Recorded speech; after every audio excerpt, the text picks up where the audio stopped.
this tool for? There's so many benefits. I've mentioned one around it, and you've mentioned something else as well. But yeah, it's a benefit that can prevent writer's block and generate inspiration on content. How do we embrace this in the way that we are understanding how to use the AI as a tool to generate content and have it be human supervised content?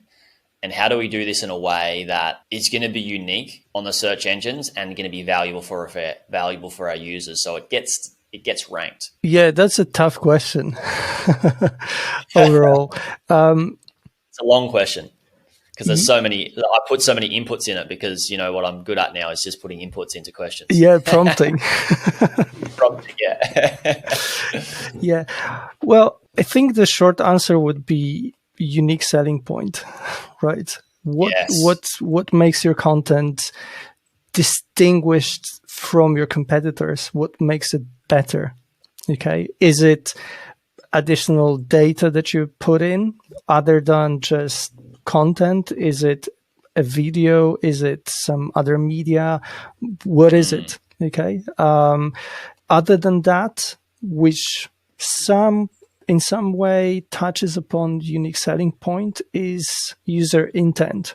What I'm finding with specifically GPT, it's good at finding and deciphering user intent or guessing user intent, but it still gets it it often gets it wrong. So say, I don't know, you have content, and by the way, so this is something I've heard at one of the conferences and have been using since. It's not Google that is ranking your site; it's competitors who are setting the requirements that Google is picking up that are ranking your site. So if we look at it from this perspective, we look at what's in top 10 of Google, and because this is where we try to rank, and we're trying to find out what Google thinks, what Google found interesting in your competitors. Okay. And quite often it boils down to specific user intent. And if you get the user intent wrong, then there's not much chance that you're going to rank, or if there is, you're going to rank by chance, not purposely or not strategically. So yeah, I don't know how much this answers your question, but I would really focus on standing out from this crowd, because if you think about it, another thing to think about is Google is going to be absolutely flooded with content this year. I think they've been struggling with that for quite a while now already, and hence they've been focusing a lot of their updates on content, like, for example, helpful content update.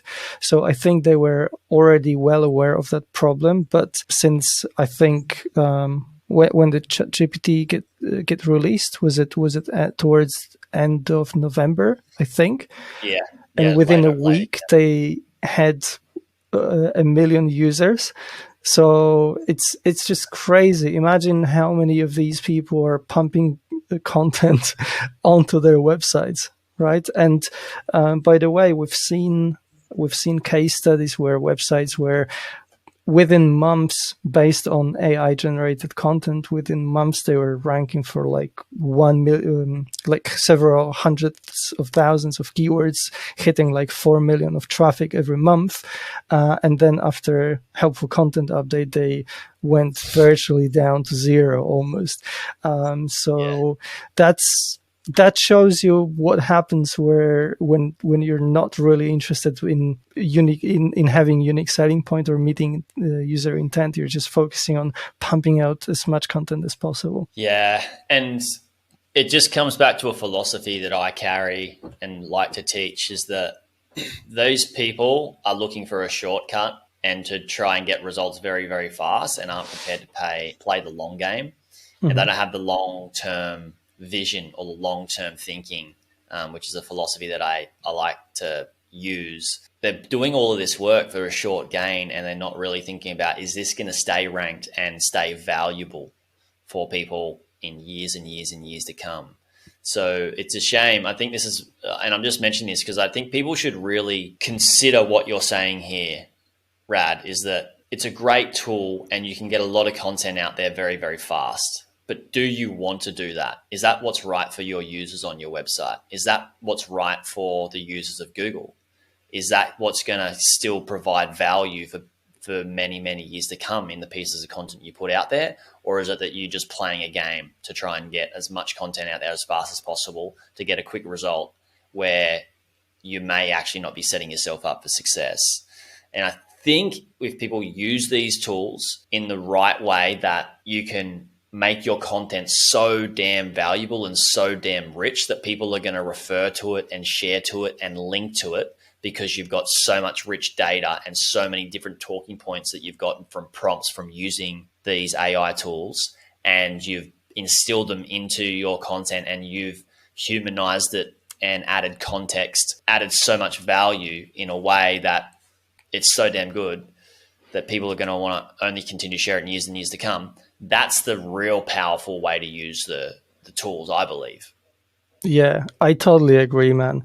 And one more thing that I've actually forgot to mention earlier, but also observing Google's movement towards or against AI generated content, because what they have quite a pickle at the moment. Like I said, they are flooded with content. They need to deal with that somehow, because it's obviously overworking their systems.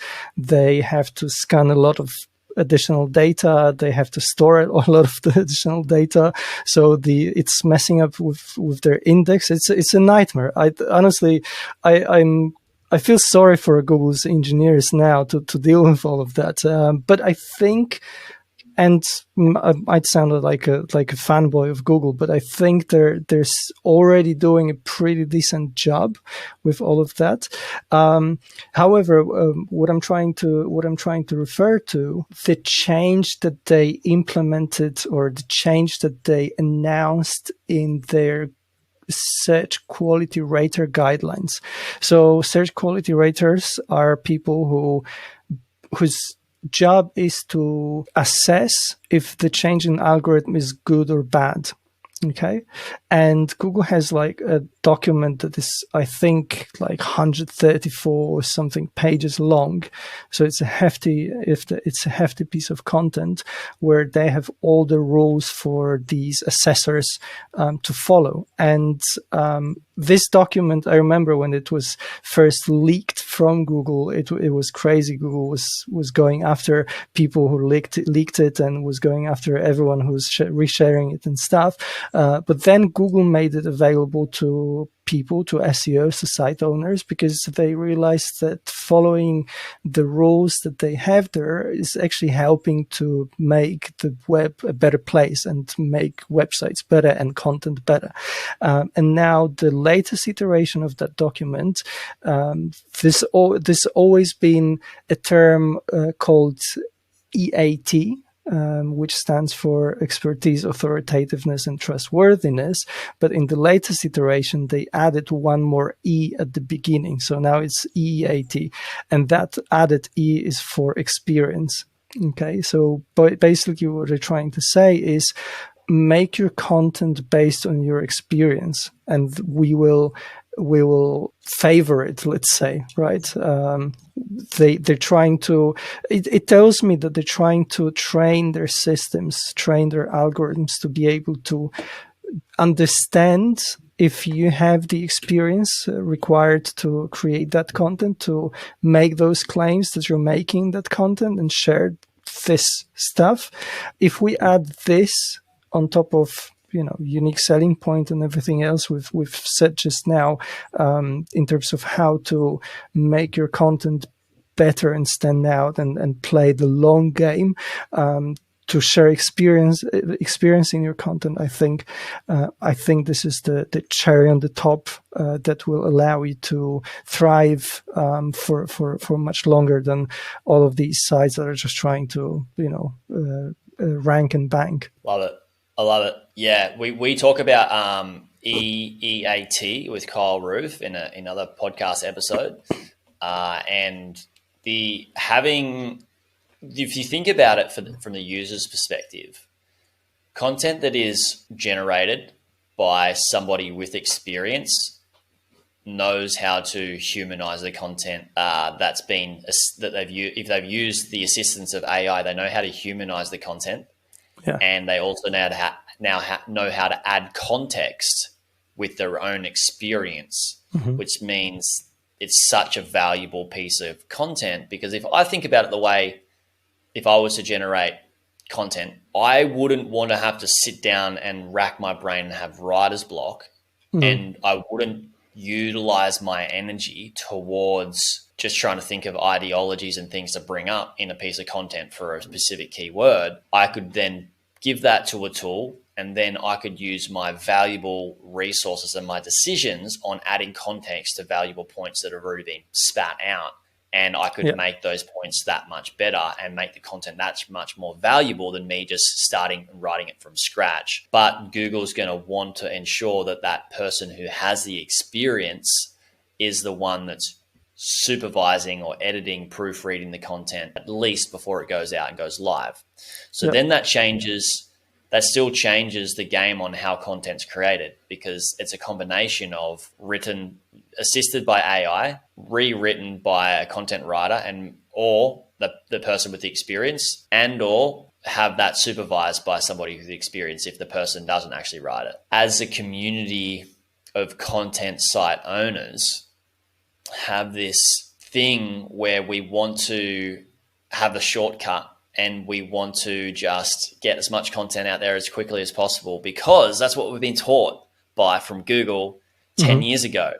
The more content we put out, the more you're going to get ranked and the more traffic you're going to get. Whereas I see so many sites, and I'm loving the sites that have 100 to 200 articles with a DR50, but a lot more traffic and less content to maintain than something with 700 to 800 articles with a DR9. Right, or authority score of 9, because the content's thin and crap, because they've just played a game of just put as much content out there as quickly as possible.